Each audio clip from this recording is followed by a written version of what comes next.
لقطة يعني أقل ما يقال عليها إن هي بلطجة وعربجة وحاجة بعيدة كل البعد عن الكورة يعني.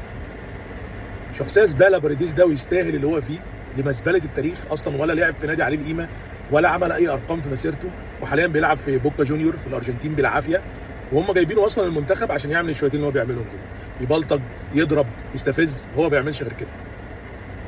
يلعب كورة ولا ليه فيها ولا يفقه عنها شيء. وللاسف من حظه ان هو واقع مع شباب بتلعب كوره، يعني منتخب اسبانيا دول كلهم شباب صغيرين وجايين يلعبوا كوره، بيلعبوا كوره باحتراف وباحترام. هو بقى العكس تماما، عشان كده للاسف ما لقاش حد يرد عليه ولا في الملعب ولا بره الملعب. الله يمسيك بالخير يا راموس. راموس لو في المنتخب كان عرفك قيمتك، زي ما فان دايك كده حط عليك وسففك التراب لما شوط الكوره على البنش بتاع هولندا. كان حظك انك انت بتلعب مع عيال محترمه. وللاسف هو منتخب الارجنتين كله كده يعني، ما عدا مثلا هنقول ميسي ومعاه 2 3 هم اللي محترمين، الباقي كلهم عربجيه، ولا ليهم في الكوره ولا يفقهوا عن الكوره شيء.